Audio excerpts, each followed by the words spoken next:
Mateus, capítulo de número 8, versículos 18 a 22. Mateus 8, do 18 ao 22. Quero que você ache essa palavra. Mateus 8, do 18 ao 22. E na medida que você encontrar o texto bíblico, coloque-se de pé para juntos recebermos e fazer a leitura da palavra. Quem achou, fique de pé, por favor. Mateus 8, 18 a 22. Passamos a leitura do texto com a nossa querida irmã Gabi. Amém. Vendo Jesus muita gente ao seu redor, ordenou que passassem para outra margem. Então, aproximando dele, um escriba disse: Mestre, seguir-te-ei para onde quer que fores. Mas Jesus lhe respondeu: As raposas têm seus covis, e as aves do céu ninhos, mas o Filho do Homem não tem onde reclinar a cabeça. E outro dos discípulos lhe disse: Senhor, permite-me ir primeiro sepultar o meu pai. Replicou-lhe, porém, Jesus: Segue-me e deixa aos mortos o sepultar os seus próprios mortos. Amém. Amém. Ainda em pé, como você se encontra, eu vou pedir para você estender uma das suas mãos aí, estender não, colocar sobre o seu coração, pedindo para que Deus fale ao seu coração. Amém? Meu Deus, envia sobre nós a porção dobrada do Espírito Santo. Envia sobre nós, ó Deus, uma clareza na mente e no coração. Envia sobre nós um interesse em entender, ouvir, praticar e passar a Tua palavra às demais pessoas. Por isso, ó Pai, enquanto nós falamos aqui, Espírito Santo, passeia para lá, passeia para cá, ministrando vidas, ministrando adoração, ministrando cura, ministrando restauração, ministrando quebrantamento. Fala conosco, Pai. Não deixa ser, ó Pai, um espetáculo do homem. Não deixa ser, ó Deus, um discurso vazio, um discurso para cumprir uma liturgia do culto, mas faça ser um momento de jorrar águas vivas do Teu trono. É que nós te pedimos em nome de Jesus. Amém? Podemos assentar, irmãos e irmãs.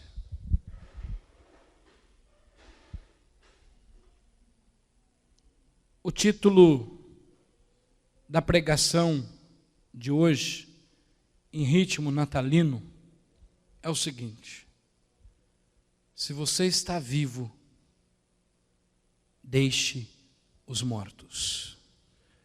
Diga comigo: se você está vivo, deixe os mortos. Aí vira para quem está do seu lado e diga isso para ele: se você está vivo, deixe os mortos.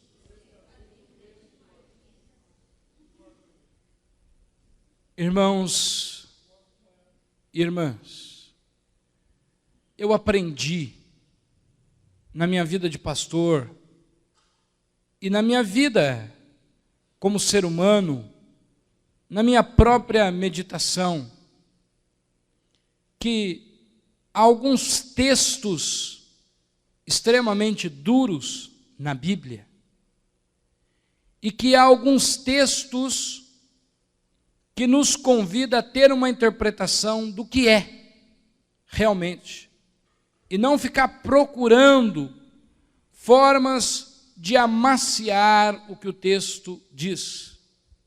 Eu aprendi que um pastor deve ter o coração do tamanho do mundo, e o mesmo vale para um cristão. Eu aprendi que correção sem amor é carnalidade disfarçada de outra coisa. Estou aprendendo ao decorrer da minha vida que nós devemos corrigir as pessoas, que nós devemos colocar os pingos nos is, mas que não pode faltar amor. Tem que ter muito amor. Só que o que a Bíblia diz é o que a Bíblia diz.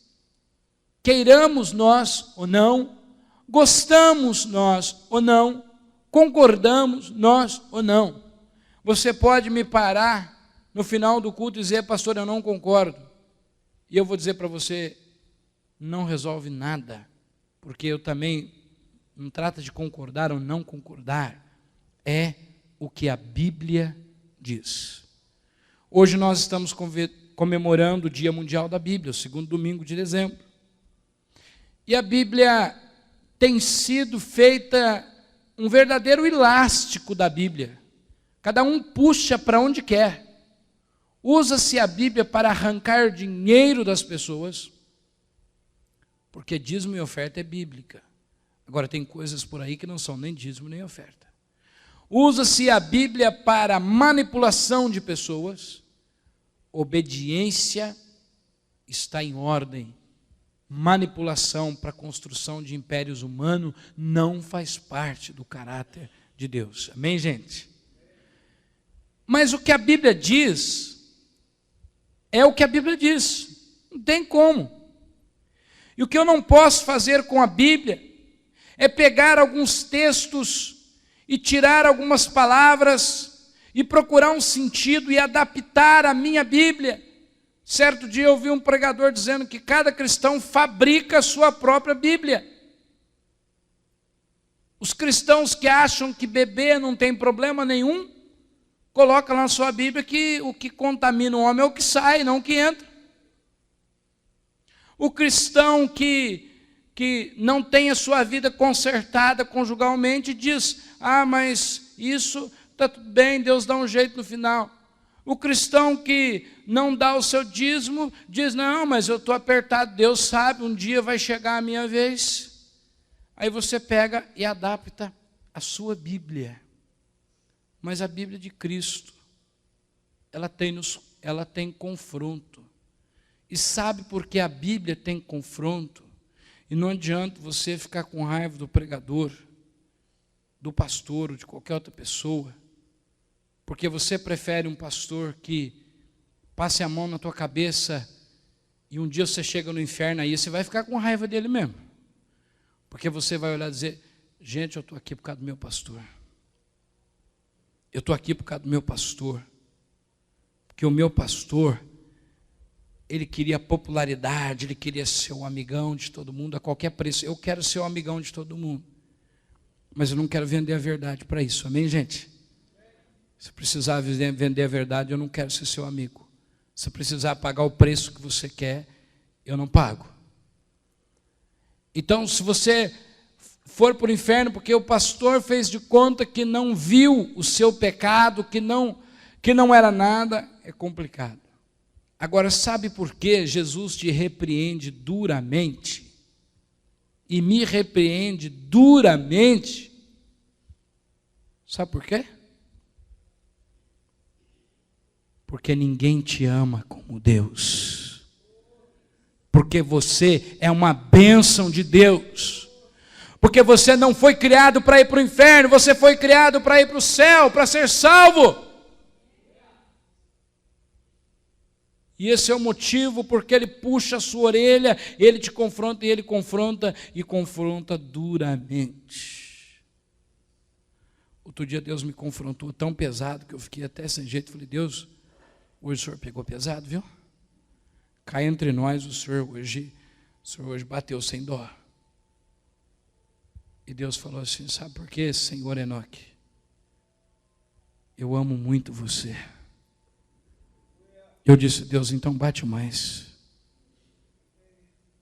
Mas bate e me dê vergonha na cara também, Deus, porque eu não quero só apanhar, não. Tem gente que acostumou a apanhar. Tem gente que virou mulher de malandro, apanha cedo, de noite está lá sorrindo com a florzinha na mão, esperando o malandro chegar. Mulher de malandro apanha cedo, de noite está lá feliz, ele leva uma rosa, opa, que marido. Não é assim que é mulher de malandro? Diga, eu não sei, não sou mulher de malandro, fala aí. Mas é o que dizem que é. Mas, irmãos, Cristo nos repreende, porque Ele nos ama poderosamente, porque Ele nos ama demais. Ele veio ao mundo porque Ele te ama. Estou dizendo tudo isso para entrar nesse texto, porque esse aqui é um texto que, se nós pudéssemos arrancar ele da Bíblia, a gente arrancava. Aliás, tem vários textos que para o evangelho barato arrancaria. E este é um desses. Por quê? Porque Jesus está caminhando falando sobre o discipulado, o cuidado com vidas. E Jesus está selecionando ali um grupo de pessoas para mudar o mundo. E Jesus está escolhendo ali um grupo de pessoas para mudar a história. E um se oferece: mestre, quero te seguir. É a diferença do chamado e do oferecido. Você sabia que tem gente que não é chamado, que é oferecido? Pastor, mas todo mundo é chamado. Sim, todo mundo é chamado para salvar, para ser salvo. Todo mundo é chamado para ser discípulo.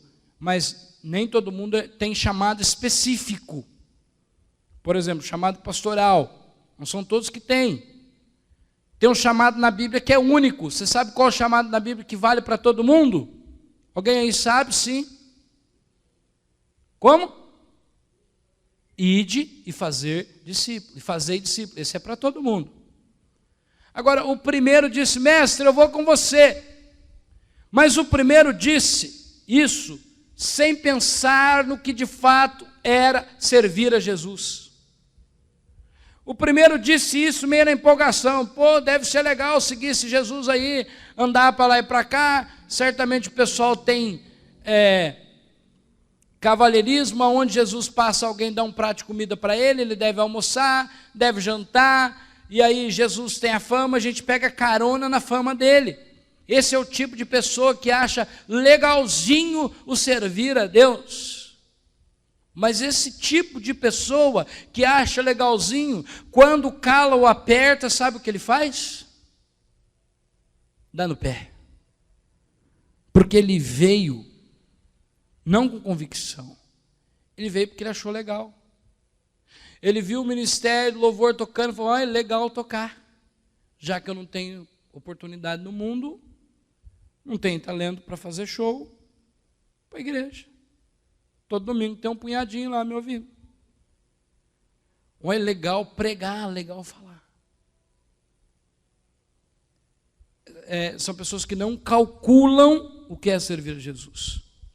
E Jesus, de certa forma, não deu muita conversa, não levou muita conversa para frente. Porque, irmãos e irmãs, nós temos que calcular o que de verdade significa servir a Jesus. Servir a Jesus é simplesmente o projeto mais fascinante do mundo. Posso ouvir um amém da igreja aí ou não? É o projeto mais legal do mundo.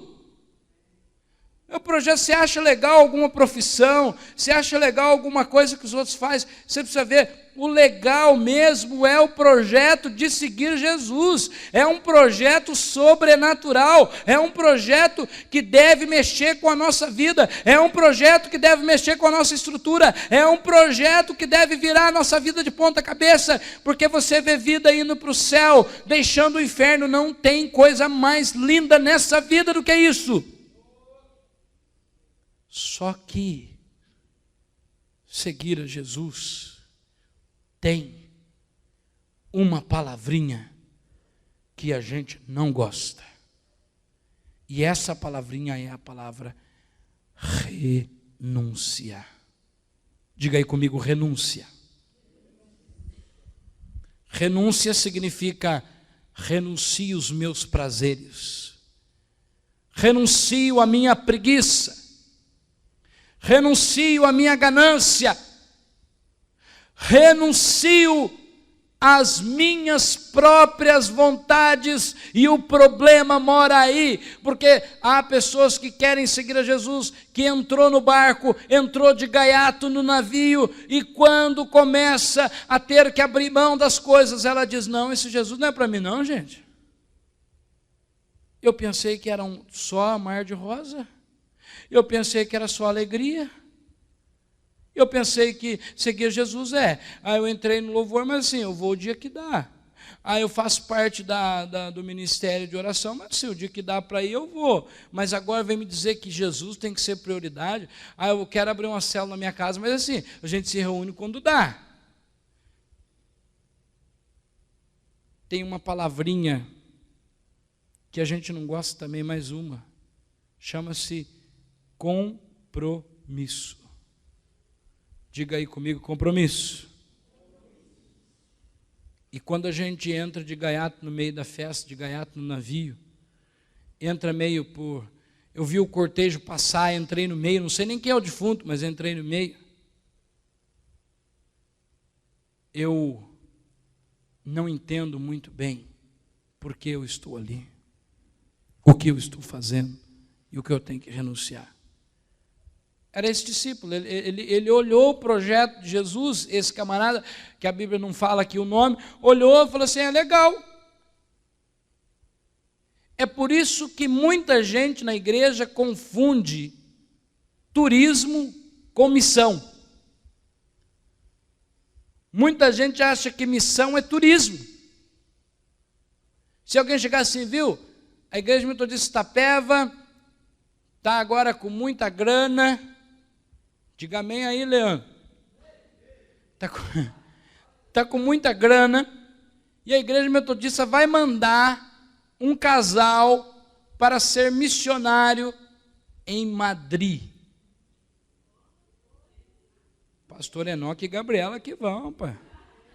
A vaga já está definida. Mas daí o dono fala, não, Madrid, opa, Paula, larga esse curso aí que você está fazendo, minha filha, Madrid. Agora, se alguém chegar e falar assim, porta de missões aberta na África, uma chance enorme de você pegar a malária, aí a igreja vai dizer, pastor Enoque e Gavi. Não vai precisar nem a gente se apresentar. Vão dizer, pastor, já senti que é para o senhor, viu? Eu vou dizer o que você deseja para mim, eu desejo em dobro para você. Né? Porque nós confundimos missão com turismo, gente. Missão tem um preço alto, missão é chorar, missão é perder noite de sono. O pastor Caio Fábio foi fazer missão lá em Manaus, numa tribo lá que ele foi, não lembro agora exatamente o lugar. E sabe o que era o almoço deles? Era um arroz branco numa cuia, numa cambuca, com mão de macaco passada no sal. Já comeu mãozinha de macaco passadinha no sal? E o cacique falou para ele assim, olha, pastor Caio Fábio, a parada é o seguinte, se você não comer, você não fala de Jesus aqui, que os caras te arrebentam. Mais ou menos assim, você quer falar de Jesus? Coma macaco. Porque é o seguinte, quem entra aqui na nossa tribo de nariz empinado, não fala de Jesus. O povo não gosta. É que nem aqueles riquinhos que vão levar comida para pobre, né? Vai com nojo do pobre. Aí a missão não funciona mesmo. Estou dizendo que é o caso de todo mundo, não. Estou dizendo que é o caso de alguns. Eu fui fazer missão uma vez, não vou contar nem aonde, porque está indo para o YouTube, é perigoso o negócio, mas fui com uma menina da igreja, de uma determinada igreja, ela recebeu um abraço do mendigo.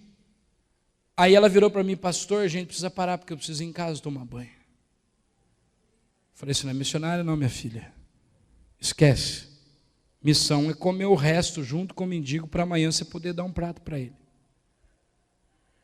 Então a gente confunde muito isso, confunde a missão de Deus, porque aqui nessa igreja, se nós estamos preparando, se nós queremos ver crescimento nessa igreja, nós temos que estar preparados para chegar o rico, para chegar o limpinho, o cheirosinho, para chegar o sujo, para chegar o pobre, e ambos precisam ser amados da mesma maneira. Senão não é igreja. Quer dizer, pode ser igreja, mas não é a igreja que Cristo aprova. Então aquele homem não calculou o que de fato seria o peso da missão e o que se tem que passar pela missão. Tem um livro chamado O Contrabandista de Deus. Alguém já ouviu falar desse livro? História fantástica, né? Camarada que tinha que contrabandear Bíblias, ele não estava contrabandeando dinheiro, não estava contrabandeando sinal de televisão, Não estava fazendo gato de nada, ele estava contrabandeando Bíblia. E Deus falou para ele, dá um jeito, porque eu vou salvar gente. Esse é o lado da missão que ninguém imagina que a gente é capaz. Contrabandear a Bíblia para conseguir pregar o Evangelho. E quantas vidas ele salvou. Se você tiver a oportunidade, compre esse livro, Contrabandista de Deus, e leia. Você vai ver que história. História de gente que é louco por Jesus. História de gente que é louco por Jesus. A história que eu vi semana passada num site aí da 6ª Região, do camarada que deu uma Bíblia para um amigo dele que estava na cadeia, e o amigo usava as folhas da Bíblia para fazer o cigarro de maconha, fumando a palavra, né? Fumaça subia, né, Gui? E sabe o que Deus fez? Um belo dia, ele rasgando uma folha, ele leu o Salmo 91. Aquele que habita a sombra do Onipotente, aquele que habita no esconderijo do Altíssimo, a sombra do Onipotente descansará. Ele entregou a vida para Jesus, e ele foi salvo, e ele já cumpriu sua pena, e hoje está aí pregando o Evangelho. Então, é calcular o custo, o que você vai ter que abrir mão, e qual lugar que vai estar a sua paixão por Jesus, qual prioridade Jesus ocupa. Aquele não quis calcular, e aí Jesus fez meio de conta assim, não ouvi muito bem o que esse cara falou. Só que o segundo homem inverte a questão. Jesus fala para ele assim, segue-me. E o que ele faz? Ele diz, Jesus, posso primeiro sepultar o meu pai? Aqui tem duas interpretações possíveis da Bíblia sobre sepultar o pai. A primeira é a literal, que o camarada Jesus passou perto do velório, o pai do cara estava morto, e Jesus convidou o cara para seguir.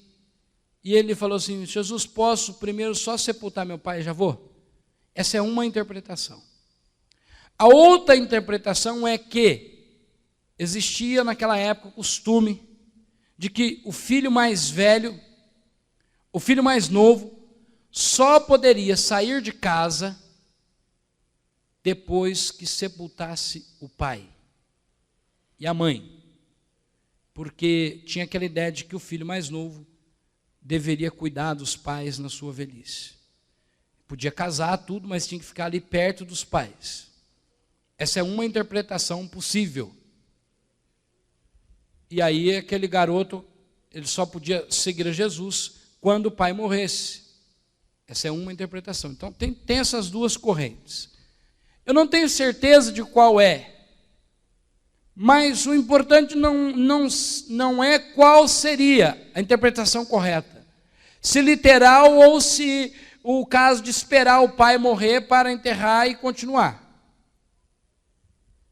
Mas o meu foco aqui é na resposta de Jesus.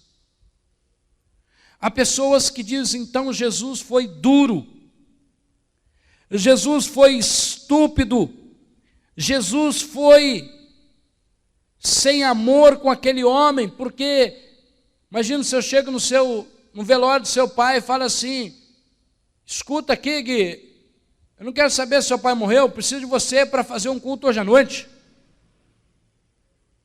O Gui olhar para mim e falar assim, isso não é pastor, isso é um cavalo ferrado. Bom, eu não sei. Eu sei que Jesus disse o seguinte, deixa os mortos enterrarem os seus mortos. Eu quero ficar com a segunda interpretação, sem afirmar que ela é a verdadeira, porque pode ser uma das duas. Eu quero ficar com a segunda interpretação, que é que o filho tinha que esperar o pai morrer para enterrar e depois seguir Jesus. Quero ficar com essa. Uma opção minha de entendimento meu bíblico. E eu quero dizer o seguinte para você. Suponhamos que seja essa então. Mas Jesus foi muito duro em vários momentos da Bíblia. Tem gente que fabricou um Jesus aí que é um palhaço de circo, que dá risada para tudo e que não diz não para ninguém. Isso é o Deus dela. Ela não suporta não, então ela fabrica um Deus que não diz não. A gente fabrica o Deus que a gente gostaria que fosse, porque principalmente a gente não quer ter um Deus que contraria a gente. Então, se aquele moço tinha que esperar o pai morrer para enterrá-lo, Jesus está dizendo o seguinte: o meu reino é mais importante do que o seu pai. E aí nós deparamos com uma conversa que a gente escuta assim: não, mas o mais importante na minha vida é a minha família. Eu não discordo disso, não. Eu concordo, prego sobre a família e buscamos, eu e Gabi, cada dia viver mais e melhor Deus dentro de casa, e trabalhamos com famílias e estamos vendo Deus fazer milagre em famílias. Agora tem uma coisa para dizer para você: sua família não é mais importante que Jesus, não. Jesus é mais importante do que qualquer coisa na nossa vida. Eu amo demais o meu pai e a minha mãe, Deus sabe como eu sofro, e a minha esposa também, por estar 600 quilômetros longe deles, por vê-los a cada 2, 3 meses. Mas eu digo sempre, meu pai, o Senhor me criou ensinando que Jesus se busca em primeiro lugar. Então eu sei que quando eu cuido da igreja, Deus cuida do Senhor. Nada é mais importante do que Jesus. E foi isso o ensinamento, que Jesus disse que Ele é o primeiro. Lá em Mateus 6, 33 está escrito: buscai o Senhor em primeiro lugar e as demais coisas vos serão acrescentadas. Jesus. E sabe, irmãos, às vezes eu escuto assim: ah, pastor, mais importante é a minha família. Mas daí a pessoa não vem no culto e fica assistindo novela da Rede Globo. Isso é que é amor à família. Aí a pessoa não vem no culto e fica com o Faustão.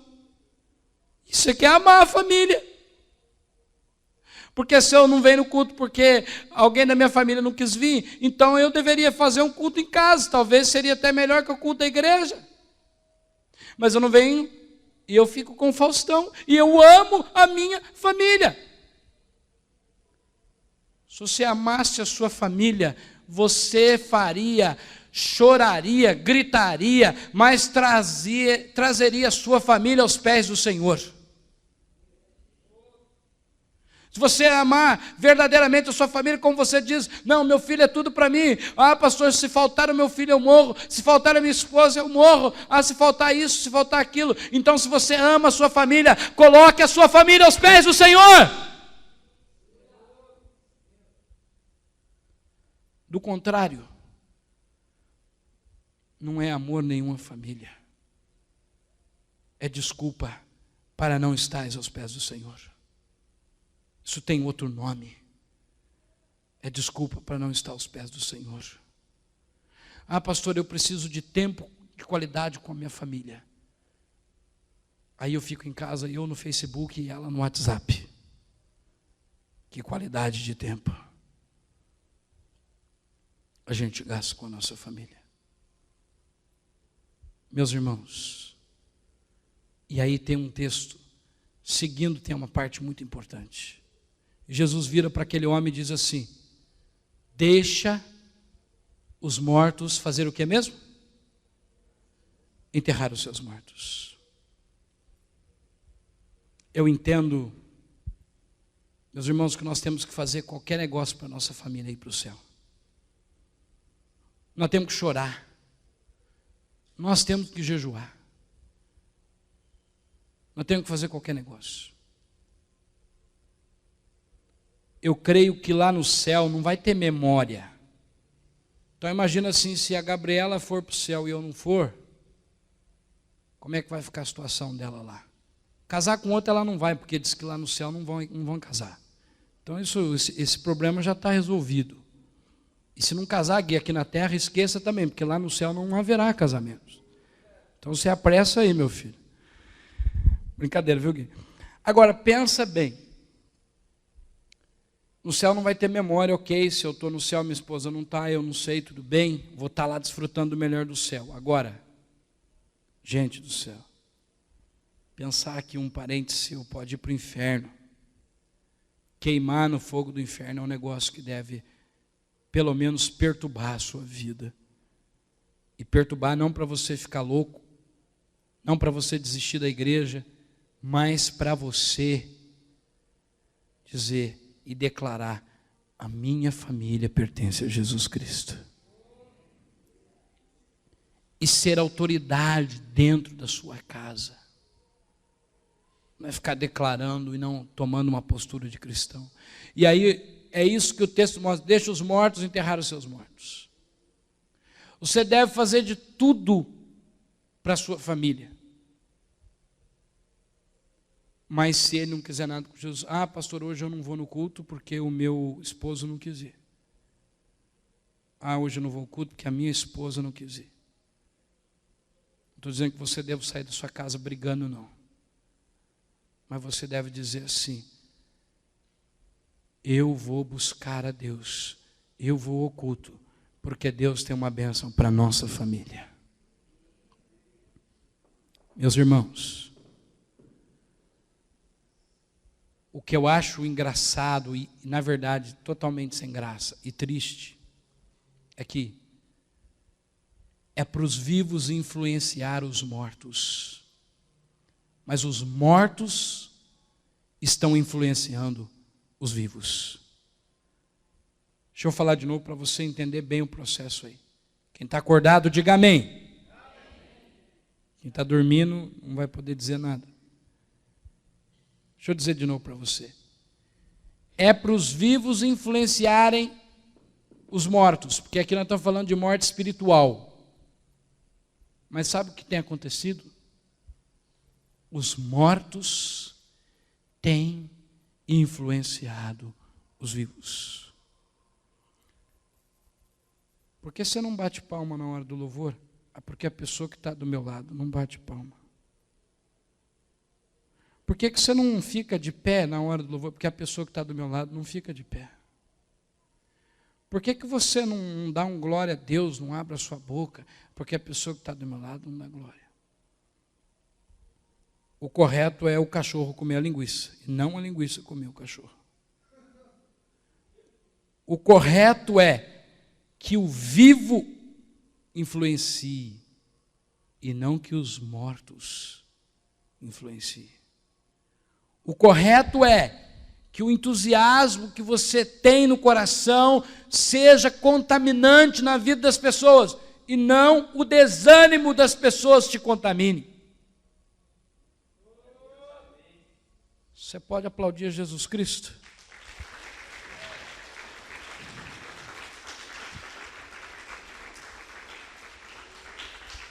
O correto é isso. Sabe, irmãos, deixa eu ser muito transparente. Algumas pessoas falam para mim assim: pastor, por que o culto permanece 7, se o pessoal chega às 7h15? Eu digo o seguinte: eu não mudo o horário de culto, porque nós decidimos juntos. Se você ama a Deus, você vai estar aqui 6:50.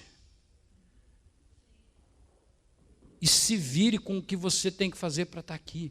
Porque não é o culto que se adapta a você. Você ama a Deus, você vai dizer: tal horário eu tenho que fazer isso, aquilo outro, porque eu quero estar na presença de Deus.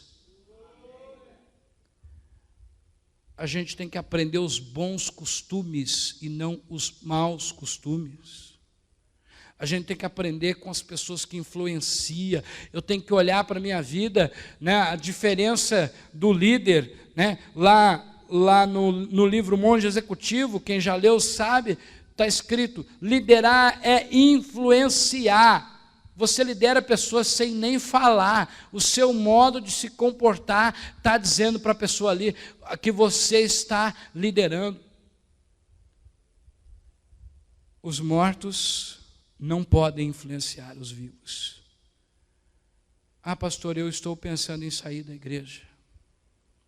Por quê? Porque outro dia alguém disse para mim que também está. Mortos influenciando mortos. Ainda bem, diga para a pessoa que está do seu lado, ainda bem que Deus ressuscita. Se você está dizendo assim, pastor, mas então o senhor está me chamando de morto espiritual, pastor. Estou. Mas eu tenho uma coisa para dizer para você. Deus quer ressuscitar e te encher do Espírito Santo. Eu não estou aqui como pastor, tomando o papel do diabo e dizer assim, vamos jogar a última pá de cal. Está morto mesmo, isso aí já não serve mais para nada, isso aí sempre foi um intruso, isso aí sempre encheu a paciência. Não, eu estou aqui para dizer para você, vem um tempo de Deus na sua vida e os seus sonhos e a sua vida e a sua alegria vai ser ressuscitada em nome de Jesus Cristo. Mas não dá para você ficar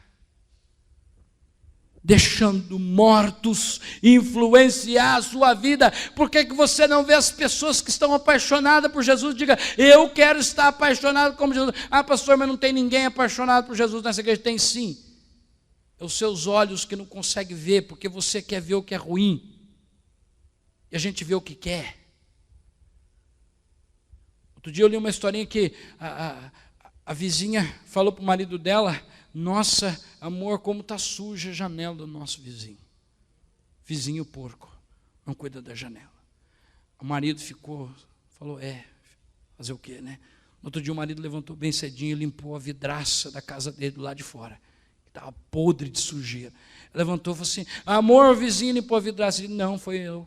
Era nossa que estava suja. Quando a nossa vidraça está suja, a vidraça do outro está suja. Porque se os teus olhos forem bons, disse Jesus, todo o seu corpo será bom. O que você quer procurar nessa igreja? O que você quer procurar nesse pastor? O que você procurar na esposa do pastor? Se você quer procurar a bênção, você vai achar. Se procurar defeito, você vai achar. E que os seus olhos sejam curados e você veja a glória do Senhor sobre a tua igreja. Sabe, irmãos, eu sou muito transparente com a minha igreja, não tem mentira. Semana passada foi uma semana muito difícil para nós, para mim e para a Gabi, porque nós ficamos pensativos e Deus mostrou para nós assim uma coisa muito clara. Abra os olhos para ver o que está acontecendo de bênção, e o que está por vir é coisa grande, tremenda, maravilhosa. E é isso que nós devemos nos apegar.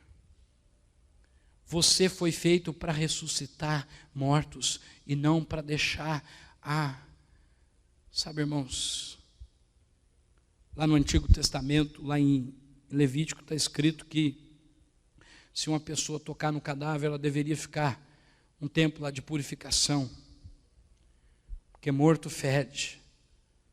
Morto só sabe ver os problemas.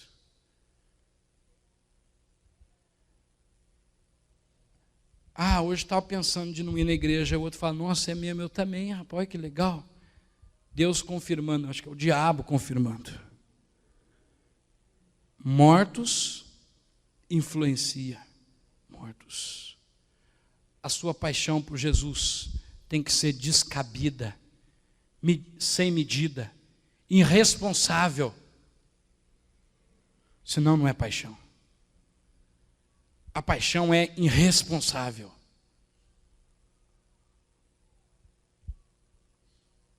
Quando eu namorava com a Gabi, eu viajava para São Paulo, eu ia fazer curso lá, mas dava graças a Deus por esse curso, que era a oportunidade da gente se ver. Eu não tinha pressa em esperar, Gui. Todo mundo que me conhece sabe que eu tenho muita dificuldade em esperar. Só que eu chegava lá no ônibus das 5 da manhã e ficava esperando a Gabi na faculdade até 10 da manhã. E ainda dizia que tempo delicioso. Sentado num banco lá, que eu não ia na faculdade também, não ia ser assim, né, tão irresponsável assim. Ficava esperando lá debaixo de uma árvore, sentado no chão em São Paulo. E não era? Debaixo de uma árvore lá perto do Centro Cultural de São Paulo. Porque o centro abria às 10, então eu tive que ficar esperando. E aquele tempo não era nada. Depois que eu casei, já não espero mais não, ela que atrasa para ela ver. Tempo de namoro. Agora nós precisamos, como foi ministrado no encontro, nós precisamos voltar ao primeiro amor, irmãos. Nós precisamos voltar ao primeiro amor. Nós precisamos ter uma paixão por Jesus desmedida, irresponsável. Ter coragem de fazer algo diferente. Tenho trabalhado muito com o Fernando, uma frase que ficou no coração dele, ele já citou outros momentos aqui, uma frase que eu citei para ele de Albert Einstein. É loucura você fazer as mesmas coisas e esperar resultado diferente. Deus falou comigo outro dia, e aí eu cheguei para a Gabi e falei assim que nós vamos fazer. Sobre uma oferta para dar para a igreja, que a gente não sabia o que ia acontecer com a nossa vida no mês. E eu disse para a Gabi, se Deus falou, é isso que nós vamos fazer. E Deus foi tremendamente fiel. Aprenda a fazer coisa diferente para ter resultado diferente. Se você vê na igreja, todos os dias, faz a mesma coisa, faz o mesmo processual, você quer esperar que resultado? Irmãos, ame a sua família. Ame as pessoas. Mas, pastor, já fiz de tudo, aquela pessoa não quer ir para a igreja. Você vai ser muito sincero, você vai vir orar por ela, mas você não vai parar de vir por causa dela. Deixe os mortos enterrar os seus mortos. Deixe as pessoas que não têm o coração em Jesus viver a sua vida frívola, viver essa vida de fazer compras para ter um momento de alegria, vestir a roupa mais cara da loja para se sentir por uma hora bonito. É um verdadeiro ovo de Páscoa, desses que a gente compra em casa aí, uma casquinha desse tamanho o ovo, uma casquinha dessa finurinha, não tem nada dentro. Vazio de sentimento, vazio de coração. Deixa os mortos enterrar os seus mortos. Olha para os bons exemplos. Ah, pastor, eu não vou abrir uma célula porque o meu vizinho não quer abrir.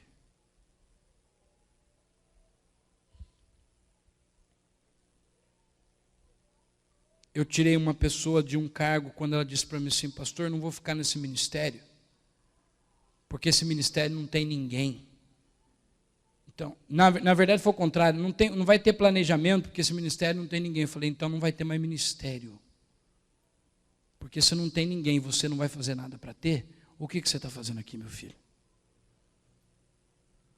Eu também podia chegar e dizer, essa igreja aqui tem esse tanto de pessoa, então não tem nada que fazer aqui. Beijinho, beijinho, tchau, tchau. Mas você experimenta o milagre de Deus na sua vida. Gente, vamos unir os vivos. Não é para jogar os mortos, não. Mas é para fazer os mortos ressuscitar. Eu, como pastor, não posso pregar ignorância. Não posso dizer assim para você, sua família não quer vir? Fala para ela assim, ir para o inferno é um direito seu. Tchau. Eu não posso pregar ignorância. Porque não é isso que Deus quer. Deus não quer que ninguém da sua casa vá para o inferno. Mas eu posso pregar para você o seguinte. Diga, eu vou e Deus vai trazer a minha família. Através da minha vida. É isso que eu vou dizer para você. Mas para de deixar defunto espiritual contaminar a sua vida.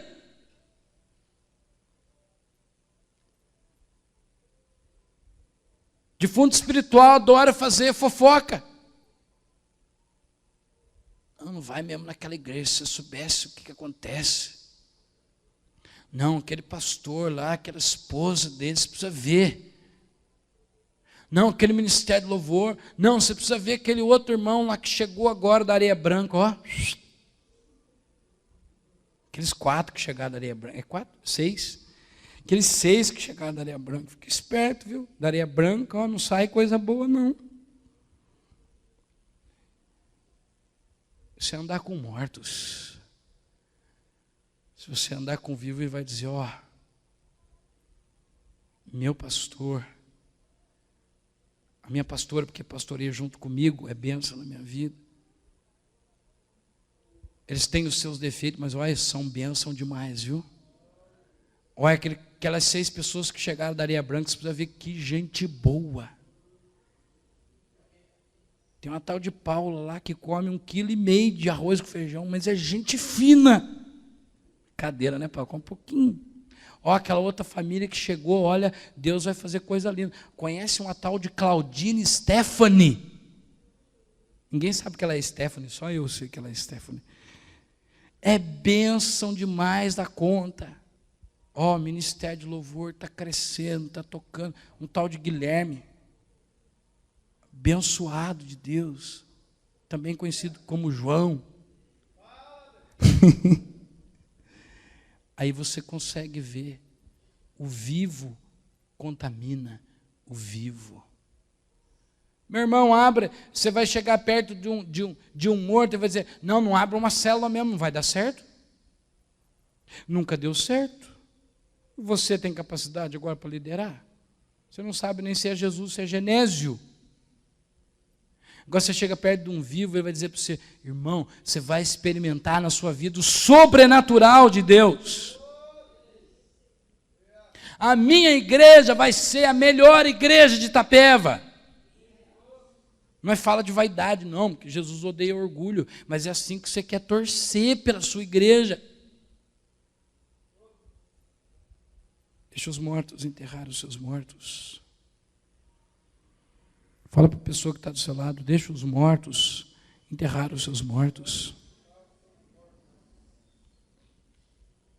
Para de andar com gente que não quer nada, a não ser defamar, destruir, falar mal, denegrir, torcer contra. Deixa os mortos enterrar os seus mortos. Para de andar e começa a orar para Deus ressuscitar ela. Lázaro. No caso de Lázaro era a morte física, mesmo Lázaro estava morto e Jesus ressuscitou. E Jesus disse lá em João 11, 25, eu sou a ressurreição e a vida. Aquele que crê em mim, ainda que esteja morto, viverá. Você pode estar dizendo, pastor, eu estou morto espiritualmente. Eu quero dizer, se você crê em Deus, ainda que você esteja morto, você viverá em nome de Jesus. Irmãos, nós não temos mais tempo a perder. Cristo está vindo aí. E eu queria que você pensasse como deve ser desgraçado o inferno. Eu queria que você pensasse como deve ser lindo o céu.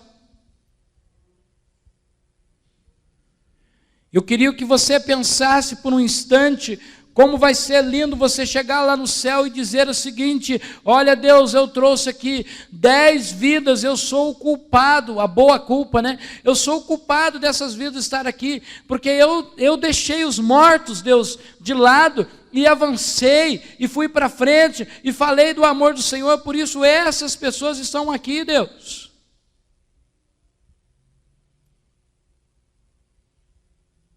Meus irmãos, às vezes, o problema do morto é não querer ressuscitar. Porque está cômodo. E o diabo ainda fala, não, fica aí onde você está, você não tem chamado para nada na igreja. O seu chamado na igreja é para ir à igreja. O diabo fala para ela, ó, só disso já fez alguma coisa, que bom que você está aqui, mas você pode fazer muito mais em nome de Jesus, amém? Jesus falou para o pessoal que estava lá com Lázaro, estava lá perto do caixão de Lázaro, não do caixão, mas do túmulo. tire a pedra.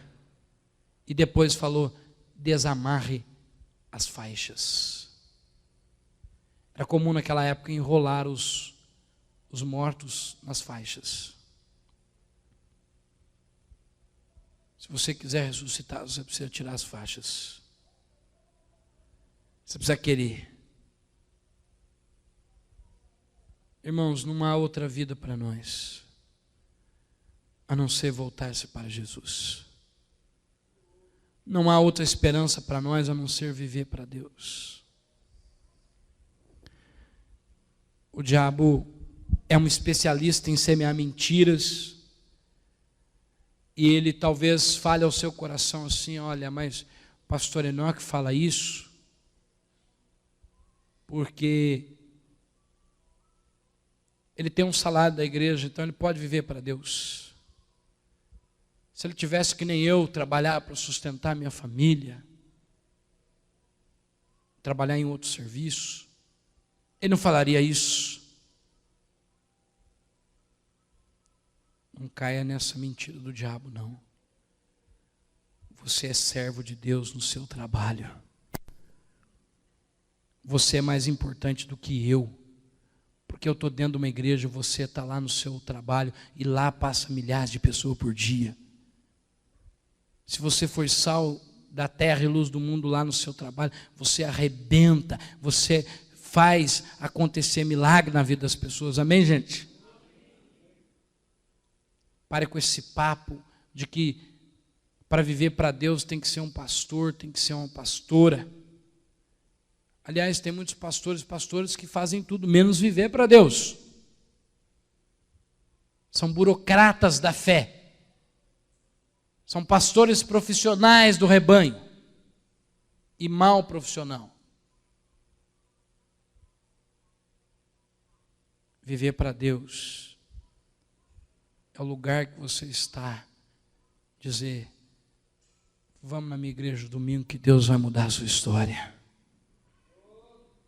Vamos frequentar uma célula comigo que Deus vai fazer vir sobre você um novo tempo. Viver para Deus é dizer, o meu trabalho é só uma desculpa, porque na verdade a minha missão principal é levar Jesus para as pessoas. O meu trabalho é só uma desculpa. Uma frase que está colocada em uma igreja onde eu estive pregando, que eu achei muito interessante. Na porta da igreja tem uma frase escrita assim, na saída: aqui começa a sua missão.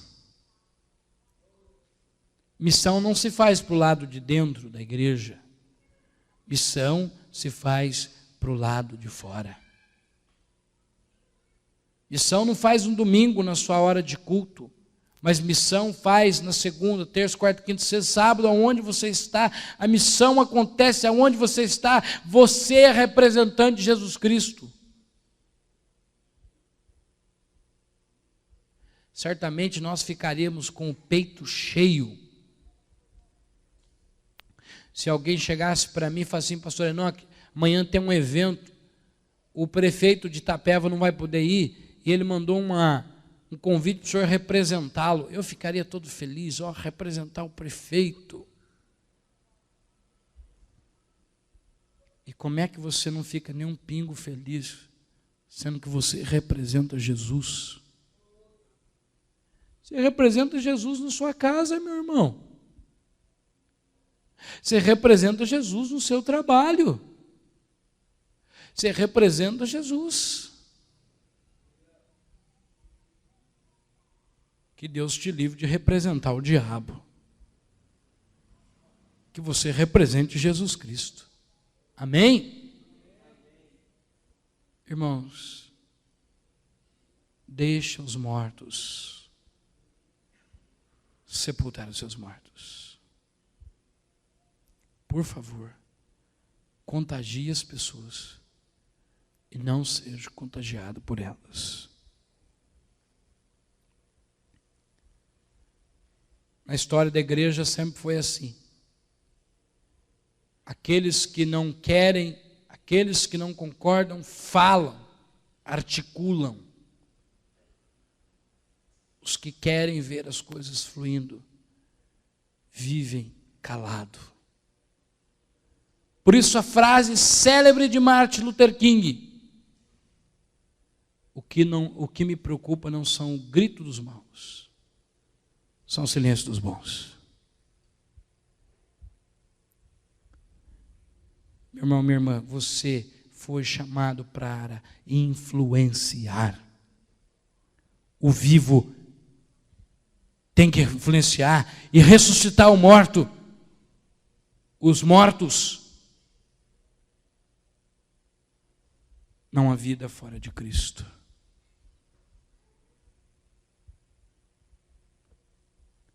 Eu tenho dito para Deus, no meu íntimo, nas minhas orações: Senhor, se não for para ser um ganhador de almas, o Senhor faça uma gentileza para mim.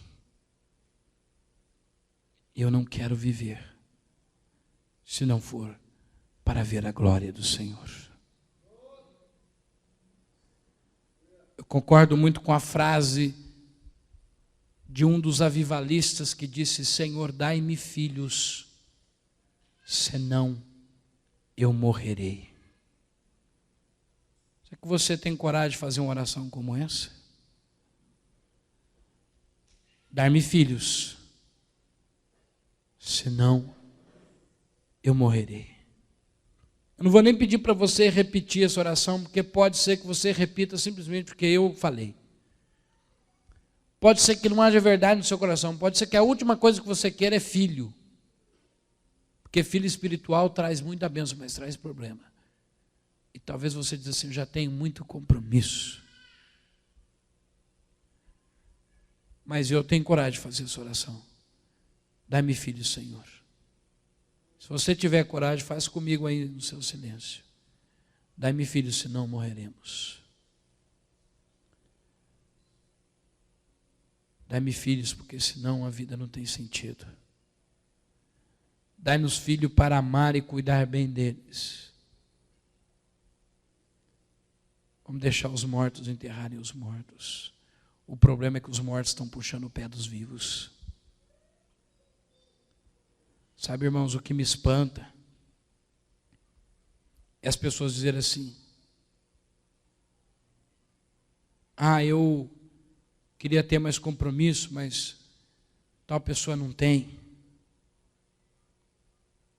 E por que você não olha para quem tem?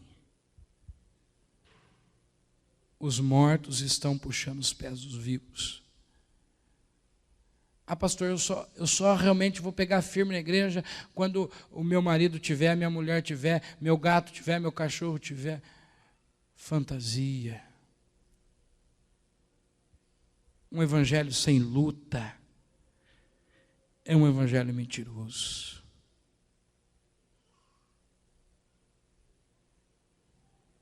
Aquele moço talvez disse: esse Jesus é muito duro para que eu possa segui-lo.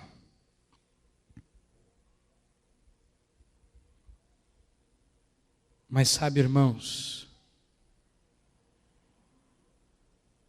talvez a outra resposta melhor seria: ok, Senhor, eu vou deixar os mortos enterrar os mortos, e eu vou viver para a glória de Jesus. Eu acho que você precisa dizer isso nessa noite. Mas, sinceramente, quem sabe disso é você. Acho que você precisa dizer: Deus, eu quero viver do lado dos vivos, ressuscitando mortos e não deixando o morto puxar meus pés. Você tem que parar de andar com gente que o reino de Deus para ela está em 5º, 10º, 8º. Sei lá em que lugar está o reino de Deus para ela, sei lá em que lugar está a igreja dela, sei lá em que lugar está o ganhar vidas e cuidar bem delas. Não está na vida dela, não é parte da vida dela. E aí você acompanha esse tipo. E aí os mortos voltam a puxar os pés dos vivos. Mas os vivos precisam ressuscitar os seus mortos. Que Deus abençoe a sua igreja. Que Deus te coloque do lado dos vivos.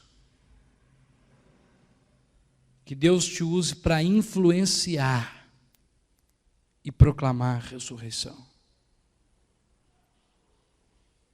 Não entenda que nós estamos dizendo assim, se você não quer, vai embora, pronto, acabou. Não é isso. Mas o que nós queremos dizer é, ressuscita a sua paixão por Deus. Ressuscita o seu entusiasmo por Deus. E se a pessoa não quer nada, nada mesmo, você já fez de tudo, já fez corrente, preces e tudo, continue fazendo de tudo, mas não pare por causa da pessoa. Siga em frente. No meu curso de teologia, no meu pré-teológico, nós começamos em 47 pessoas. E nós terminamos em 15. Em 20. Eu fico olhando se a gente tivesse olhado para os 27 que pararam.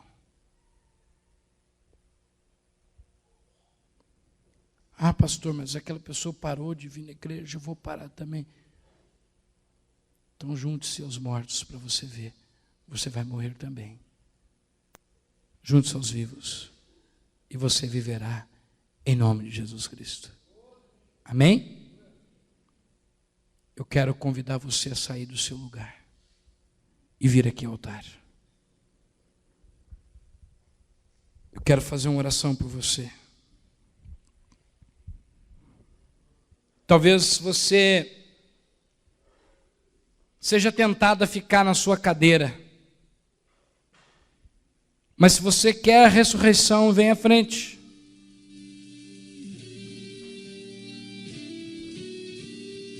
Se você quer deixar Deus trabalhar na sua vida, se você quer dizer, Deus, eu quero estar do lado dos vivos, eu quero deixar os mortos sem visão espiritual, sem paixão, você começa a orar e clamar para que Deus ressuscite a sua vida. Pedi para o Guilherme fazer a música para nós ali, que fala dos sonhos de Deus. Pedi para alguém ajudá-lo ali até o microfone. Pode cortar aí, Leandro, por favor.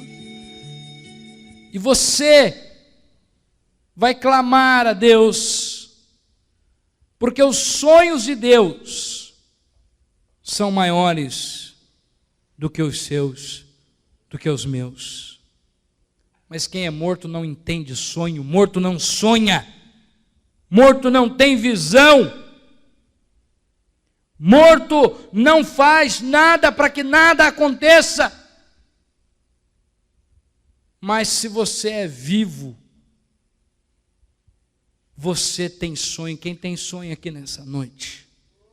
Quem tem sonho de Deus? Eu não quero saber do sonho que você tem para a sua vida, não. Estou dizendo que você não possa ter, não. Mas eu estou mais interessado em saber qual sonho que você tem para Deus aí.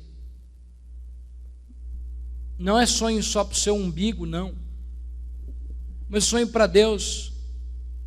Enquanto o Guilherme faz essa música, eu vou pedir para quem é da intercessão passar intercedendo pelas pessoas. Pode descer aí também, Leandrinho. Passe intercedendo pelas pessoas aí, por favor. Quem é da intercessão, me ajuda aí. E você vai abrir sua boca e vai clamar a Deus. Calma aqui. Sonhos de Deus são maiores que os meus. Ele vai fazer o melhor por mim. Vai orando, vai clamando. Ele vai além do que eu posso ver. Ele faz o que eu não posso fazer. Os sonhos de Deus são maiores que os meus. Ele vai fazer melhor por mim. Ele vai além. Você sente que você está morrendo? Eu posso ver. Clama a Deus para ressuscitar a sua vida. Faz o que eu não posso fazer. Deus vai cumprir os seus planos em mim. Ele vai fazer o que lhe apraz. Sou pequeno e falho, mas Ele é Deus. Ele só faz o melhor pelos teus. Deus vai cumprir os sonhos dele na sua vida. Deus vai cumprir os seus planos em mim. Ele vai fazer o que lhe apraz. Abra o seu Sou coração. pequeno e falho, mas Ele é Deus. Deixa Deus encher a sua vida. Ele só faz o melhor pelos teus. Repreendemos nesse lugar todo espírito de morte espiritual. Em nome de Jesus Cristo, que o Espírito Santo sopre sobre a sua vida, que você seja ressuscitado, que você não olhe para os mortos, mas que você seja vivificado, em nome de Jesus Cristo. Os sonhos de Deus são maiores que os meus. Ele vai fazer melhor por mim. Ele vai além do que eu posso ver. Ele faz o que eu não posso fazer. Deus vai cumprir os seus planos em mim. Ele vai fazer o que lhe apraz. Sou pequeno e falho, mas Ele venha sobre essa igreja. é Deus. Tira, Deus, toda Ele só paralisia faz o espiritual. melhor pelos teus. Tira, meu Deus, toda paralisia Vai espiritual. cumprir os teus planos Deus. em mim. Ele vai Pai. fazer o que lhe Deus. apraz. Em nome de Jesus. Sou pequeno e falho, mas Vai Ele ministrando, ó Pai, a é tua cura. Deus. Vai ministrando, ó Deus, a Ele tua só libertação. faz o melhor pelos teus. Profetiza sonhos para a sua vida, para a sua igreja. Amarre aí da sua vida todo espírito de morte. Amarre aí da sua vida todo espírito de morte. E diga: eu quero espírito de vida, eu quero espírito de ressurreição, eu quero espírito de transformação, eu quero espírito de uma nova vida, eu quero espírito de uma nova história. Clame, clame, clame, clame pelo poder de Deus. Deus está te ressuscitando. Não se conforme com uma vida estática. Não se conforme com uma vida paralisada. Não se conforme com uma vida morna, mas dê um salto na direção do Espírito Santo de Deus.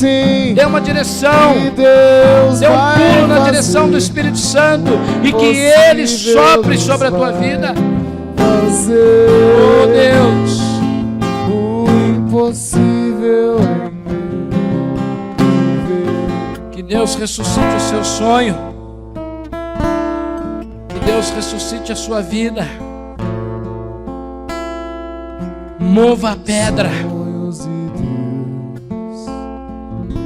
Vá sendo tocado e transformado. Comece a olhar, abre os teus olhos e vê são bem maiores que os Deus te tirando da cova espiritual e enchendo o teu coração da presença de Jesus Cristo. Seja uma pessoa viva, uma pessoa vibrante, uma pessoa alegre, uma pessoa apaixonada, uma pessoa disposta a largar tudo por Jesus, uma pessoa que queira dizer: Deus, eu coloco o meu coração nas tuas mãos, porque eu quero ver o Senhor tornando-se forte na minha vida. Pai, abençoa o teu povo, Senhor, que haja ressurreição no nosso meio, Pai. Nós abençoamos a tua igreja e mais uma vez nós ordenamos que toda morte espiritual, que toda paralisia espiritual seja extirpada, arrancada desse lugar, e que venha o sopro do Espírito. Sinta Deus soprando na sua narina vida. Sinta Deus soprando no seu coração vida. Sinta Deus soprando na sua mente vida. Sinta Deus soprando na sua igreja. Na sua igreja, que o diabo quis que fosse cemitério. Sinta Deus soprando vida na sua igreja. Sinta Deus soprando vida em você. E aplauda esse Deus. E dá um glória a Deus. Um glória a Deus de quem é vivo. Um glória a Deus de quem está vivo. E toda a morte vai embora em nome de Jesus. Aleluia.